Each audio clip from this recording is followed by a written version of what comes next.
Botafogo, hein? O Fogão se complicou na Libertadores, 2 jogos, 2 derrotas.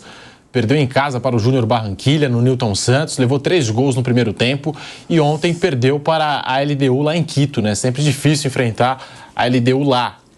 2 jogos, 2 derrotas para o Botafogo, se vê ameaçado na Libertadores da América, agora tem o Universitário. A gente pode passar depois aqui a situação no grupo do Botafogo, mas o Universitário já tem uma vitória e tem um empate, hein?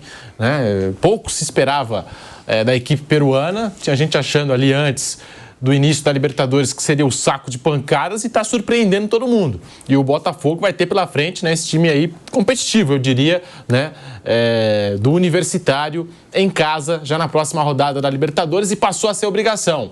Mauro César, a situação do Botafogo preocupante na Libertadores da América, Mauro. O Botafogo e o Grêmio, eles estão numa situação assim, 2 jogos, 2 derrotas. Então, para se classificar, se depender de nada, é vencer os 4 jogos que faltam. Só. Tem que vencer os 4 jogos. Pode se classificar com 3 vitórias e um empate, até com 3 vitórias. Ou 2 vitórias e um empate é mais difícil. Mas tem que vencer no mínimo 3 jogos e empatar um para fazer 10 pontos, e aí vai depender de uma combinação. Os dois estão muito encalacrados, muito complicada a situação. E o Botafogo agora vai jogar contra o Universitário do Peru. Os times peruanos geralmente são presa fácil, mas o Universitário está surpreendendo, porque ele ganhou da LDU e só não ganhou do Júnior de Barranquilla na Colômbia, o Júnior que derrotou o Botafogo facilmente no Rio de Janeiro, porque anularam um gol muito esquisito. Até o Piperno viu o jogo também, eu também vi o jogo. A gente estava falando sobre jogos que o Flávio Prado não assistiria, mas a gente ficou assistindo. O Piperno está vindo também. Universitário contra Júnior Barranquilla na Colômbia, o jogo invadiu a madrugada. Foi um bom jogo. O bom é ver esses jogos também. Eu gosto também de ver. E foi um bom jogo. No final da noite foi o Delfim, né? Delfim Belgrano. E teve uma bola que bateu para mim, bateu no braço dos jogadores dos 2 times, aí meio que resvalou, né? E o árbitro, com o auxílio do VAR, anulou, foi caseiraço lá, anulou o gol do Universitário. Então, assim, o que normalmente você imaginaria, o que é? O Universitário, veio há uns 2 anos aqui, o Palmeiras passou, o trator. Parece que agora está com um time mais organizado, mais competitivo. Pelo menos nesse grupo ele consegue dar trabalho, né? Porque venceu a LDU, quase ganhou do Júnior Barranquilla na Colômbia.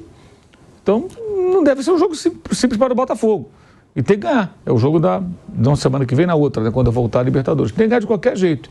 E depois ele vai ter que ganhar da LDU do Rio e do Júnior em Barranquilla. Ou ganhar esses 3 jogos, né? E do Universitário no Peru. Em tese, ele teria ganhado do Universitário 2 vezes, da LDU em casa e empatar com o Júnior em Barranquilla, por exemplo, para depender aí de uma combinação com 10 pontos. É igualzinho a situação do Grêmio. O Grêmio também tem que vencer os Estudiantes na Argentina, próximo jogo, depois em casa e ganhar os outros 2 jogos. Huachipato fora, que já ganhou dele dentro de casa, e do Strongest em Porto Alegre. Huachipato que é o líder do grupo. Exato. Né? Se não for assim, vai depender, ganhando 3 jogos, empatando 1, por exemplo, vai depender de outros resultados. E são grupos que estão embolados, né? Porque o Huachipato, você imaginar, o Huachipato vai ser saco de pancada, não é o que está acontecendo. E a mesma coisa ocorre, empatou com o Estudiantes e ganhou do Grêmio. E o Universitário do Peru. Então, esse é um complicador. Quando você tem um time que é para ser o saco de pancada e, de repente, ele mostra que não é o saco de pancada, é mais um que entra na briga. E aí fica mais difícil. Eu acho que a situação é bem delicada. Você vê, o Botafogo está colecionando fiascos, né? Primeiro, perdeu um título que parecia ganho. Depois, nem fase de grupos da Libertadores pegou, ficou abaixo. Aí consegue se classificar lá contra o Red Bull Bragantino, que é um time muito amarelão, vou te contar, impressionante. Aliás, o Racing passou o trator deles aí levou um gol de tiro de meta, eu estava falando aqui. 3-0. Na sequência, não se classifica de novo para as semifinais do Campeonato Carioca. Ficou fora outra vez. Tem ficado fora quase todo ano. E agora, na Libertadores, está na segunda rodada, numa situação dificílima. Só tem uma coisa, Vanderlei Nogueira, que pode resolver esse problema do Botafogo. Não esconda. Inteligência artificial. Eu ia dizer isso. E a situação no grupo do Botafogo, porque a gente vê Júnior Barranquilla tem 4 pontos, Universitário tem 4 pontos, a LDU tem 3 pontos e o Botafogo ainda não pontuou, né? É preocupante. É claro que o Botafogo vai enfrentar agora o Universitário no Newton Santos, é favorito, tem mais time. Mas se o Botafogo não conseguiu vencer o Júnior Barranquilla em casa, quando também era favorito, o que garante que o Botafogo vai vencer, né, o Universitário? Empate. O Universitário vai para jogar por empate. Se ele empata, o Universitário faz um pontinho fora, aí seriam 2 pontos seguidos fora de casa, ele praticamente despacha o Botafogo. Então é um cenário bem preocupante. O do Grêmio tem um agravante. O Grêmio nem o Renato foi, né, para a Bolívia, né, o jogo dos Strongest. Mudaram o nome do time de garotos, perder, aí é óbvio que é perder lá, seria mínima, perder o jogo. E agora, com a derrota por Rato Pato, né, na ressaca ainda do possante título gaúcho. Cara, é impressionante isso. Como é que você rema tanto para chegar na Libertadores? A temporada do Grêmio foi isso, né? Voltamos da Série B, vamos à Libertadores. Conseguiram. Graças ao Luiz Soares também, né? Aí não tem mais Luiz Soares para fazer mágica. Quarta pior defesa do Campeonato Brasileiro, o Grêmio. Sem o Soares, né? Aí toma de 2-0. Aliás, um número interessante. Ontem não, na quarta, o Inter empatou com o Tomayapo. Real Tomayapo, né, da Bolívia.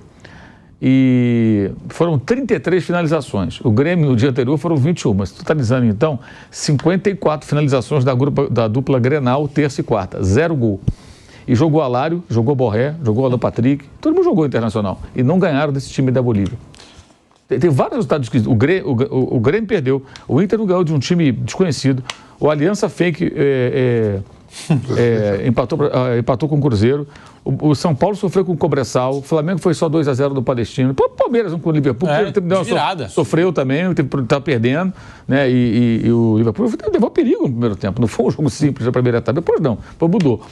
Então é bem interessante observar isso. E o Argentino Júnior tomou em casa 3-0 do Racing do Uruguai, que está no grupo do Corinthians, que também embola o grupo do Corinthians na Sul-Americana. É ruim também, porque eram 2 candidatos, agora tem um terceiro, para brigar por uma vaga só, ou uma segunda na repescagem. O que eu acho que complicou o Botafogo foi ter perdido em casa, né? Primeiro jogo para o Júnior Barranquilla, porque perder lá contra a LDU, todo mundo o LDU espera, né? Ontem foi a 24ª. Foi barato 1-0 ontem. Foi barato, muito barato. O LDU eu tava fazendo pré-jogo com o Bruno aqui, LDU chegando toda hora. Bola na trave, gol anulado, uma sequência de 24 jogos em casa, só perdeu uma que foi pro Alcas, que é o último colocado do Campeonato Equatoriano, com a vitória de ontem. Eles não perdem em casa. E a LDU a gente viu, enfrentou o São Paulo ano passado, na Sul-Americana, na semifinal, pegou o Fortaleza na final, pegou o Fluminense agora. O Fluminense tem até um retrospecto aí, né, com a LDU, conhece bem o time. Enfim, é um adversário muito complicado. Acho que o Botafogo já imaginava que jogando lá ia no mínimo empatar. Vencer lá é muito difícil, é muito complicado, né? Todos os times brasileiros que vão jogar lá sofrem. De lateral. E teve gol anulado. E a LDU ali, ó, pressionando, em cima do Botafogo na estreia do Arthur Jorge, novo técnico do Fogão, que disse que... Ousado, ele foi ousado. 4 atacantes, né? Colocou o time aí pra frente, né? 4 atacantes. Não resolveu. E a vida do Botafogo se complica, porque vai ter o Universitário. O jogo na altitude para o técnico que chega de fora é um negócio bem... Até o cara entender, ele tem que ouvir. O Domenech fez uma vez também um jogo contra o Del Valle, ele treinava o Flamengo, né? E os jogadores falavam para ele, professor, aqui não dá para jogar como se estivesse lá embaixo, não. Aí, primeiro tempo, foi 1-0.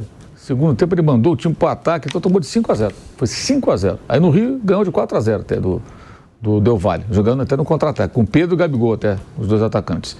Mas tomou de 5-0. O Flamengo tomou de 5-0 no ano seguinte, que foi campeão da Libertadores com o Domenech na altitude. Porque ele achou que estava jogando ao nível do mar lá. E não estava. Sei que isso nunca vai acontecer no futebol, Maldo, mas eu fico lá no meu ninho inventando, né, professor? Eu queria ver o City subindo e pegar o De Strong e La Paz. Guardiola na beirada do campo para ver. Essa é uma coisa nova, o Cruzeiro Europeu não sabe o que é isso, né? Não lá sabe. Não tem, né? Lá não, né? Você tem que estudar a situação. Eu acho que um jogo desse você tem que... Chegar um dia, tem que chegar um dia antes. O jogo melhor. Chegar um dia antes e ir pro jogo para ver. O que é que os jogadores europeus iam sentir. Ficar com a bola e trocar passe. É a melhor maneira de você... Não, porque ontem se dá para ver... o adversário ter a bola, ficar acelerando. Por exemplo, você tá ferrado. Se você visse ontem... Não sei se você viu como é o nome do treinador do Botafogo, chegou o Jorge. Arthur Jorge. Os passes que os caras estavam dando, os Botafogo errou um monte de passes, ele na beirada do campo, ele ficava maluco.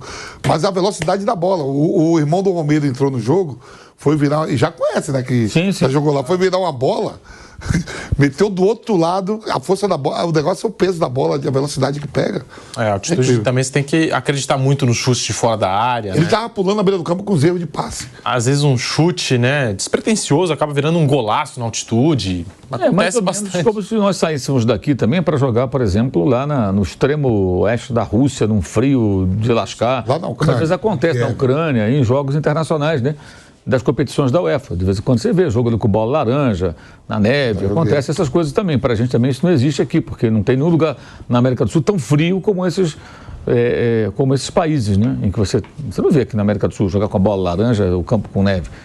Não, tem lugar que neva, mas não nas cidades que tem futebol. Não precisa nem tão longe, não precisa nem para Kiev. Vai para Londres no inverno, que é 7 graus com a sensação térmica de menos. Ô, Papi, como é que é jogar na altitude? O fôlego acaba muito rápido? A bola corre mais rápido? Vai do meu tipo de cada atleta. Eu nunca tive dificuldade de ter que correr ou ficar mais assim, ofegante. Mas a bola fica muito rápida. E os caras, sabe, eu tava jogando pela... É muito Eu tava jogando, diferente. Por exemplo, o Brasil teve aquela primeira derrota, que o gol de Echeverri, né? Que fala que foi frango. Nas eliminatórias de 2002, tomamos 3 da Bolívia, que o Baldio Viesco... Ele sabia, ele faz um gol do Marcos que os caras falam que foi frango do Marcos. Do meio campo. Então, ele sabia, né? Jogou muito tempo, os caras. E não é que. Aí você fala assim, todo mundo da Bolívia mora em La Paz ou em Oruro e joga lá. Não, mas os caras que são bolivianos se sentem confiantes. Mesmo quem joga cá em Santa Cruz de la Serra, toda hora lá. Mas sobe toda hora para jogar contra os times de lá. Então, a velocidade da bola. Na própria eliminatória de 2002, perdemos do Equador, também na Quito, uma sapatada lá do lateral esquerdo. Ele sabe, você não espera, a gente quer tocar. Os caras sabem na hora que tem que bater. E cruzamento na área, o The Strong ganha de todo mundo. O The Strong meteu 5 gols de cabeça, foi o ano passado. O Atlético Paranaense. Atlético Paranaense. Em 22 anos que o Atlético foi pra final. O The Strongers é um time que sabe aproveitar os tudos. Sabe aproveitar bem. Agora, o Carilha aquele dia. Ontem é Bolivar que fala, né? Bolivar meteu 3-2. Aí tava 3-0 o jogo. É muito diferente, então. Muito diferente. A velocidade da bola, a bola fica... E já fiz.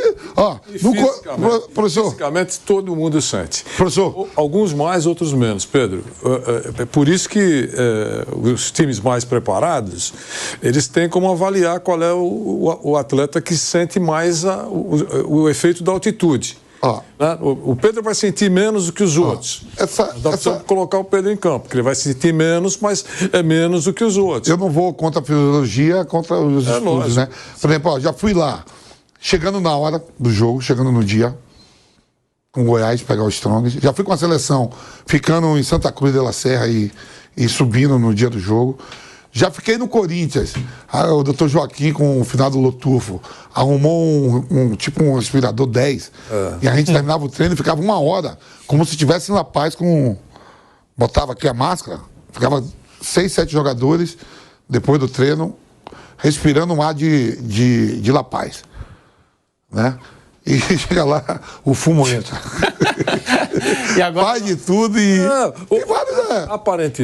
aparentemente, depois de tudo que foi testado, como você falou, aparentemente, o menos prejudicial é chegar quase na hora do jogo. Agora essa é a nova estratégia. Essa nova estratégia. Ainda assim, sente, porque tem psicológico, tem a cara que abre a porta do elevador, a porta do avião e sente sentado.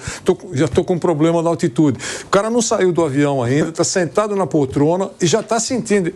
Na cabeça dele já está. Tinha aquele canal PSN, lembra? Lembro. Depois. Aí, é complicado. Já fui jogar Libertadores lá, 11 da manhã, contra a LDU lá, 11 horas da manhã. 11 da manhã. 11 da manhã os caras meteram com o Corinthians.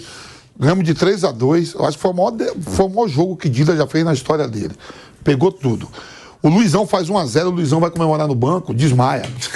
Desmaia e sai do jogo. Dinei entra. Dinei entra, vai comemorar também, faz 2-0. Edilson faz o terceiro, mas a gente tomou um bombardeio. Foi 3-2 o jogo. Tinha aquele lateral chamado De La Cruz, que jogou aqui no São Paulo e no Cruzeiro. O cara voou, Dida pegou de tudo. E botaram 11 da manhã o jogo. Olha 11 da manhã. 11 da manhã. 11 da manhã. Gente. 1 hora da tarde, tava correndo atrás dos caras. Então tem isso. Se tiver um time mais ou menos, sabe fazer a diferença. Os caras fazem a diferença. Tirar isso e falar assim, então a Bolívia tinha que todo ano ir para a Copa do Mundo. Não é assim também. O Strongs ou o Bolívar ou os times que jogam lá em Oruro tinha que estar no final do Libertadores, os times que jogam também lá no Peru, nada a ver isso aí. Mas tem a dificuldade mesmo. Lógico. Tem dificuldade. Vamos ouvir o novo técnico do Botafogo, o Arthur Jorge, a avaliação que ele fez aí desse resultado. Ele disse que ficou satisfeito com o time, né? Mas cobrou mais atenção do Botafogo, ainda mais na hora do gol. Ele acha que o Botafogo vacilou demais na hora do gol da LDU. Vamos lá, o Arthur Jorge fala e você acompanha aqui no Bate Pronto da Jovem Pan.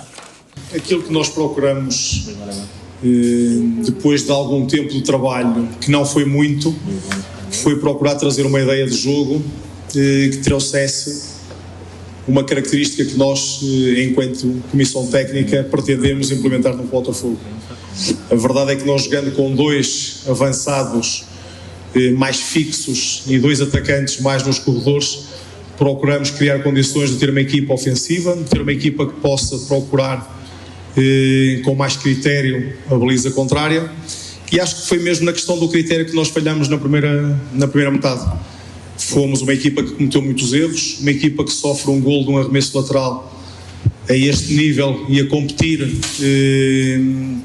desta forma não é aceitável. Melhoramos bastante no segundo tempo, é verdade, a equipa foi mais capaz, os jogadores procuraram tentar fazer aquilo que tinha sido pedido. Saímos daqui frustrados com o resultado, sabemos que podemos e que vamos fazer muito melhor no futuro, estamos a trabalhar em cima do tempo também, mas com a consciência de que há margem para podermos fazer melhor, porque essa é uma obrigação que teremos pela frente, uma vez que o resultado penaliza-nos em função daquilo que era o nosso objetivo para o jogo de hoje.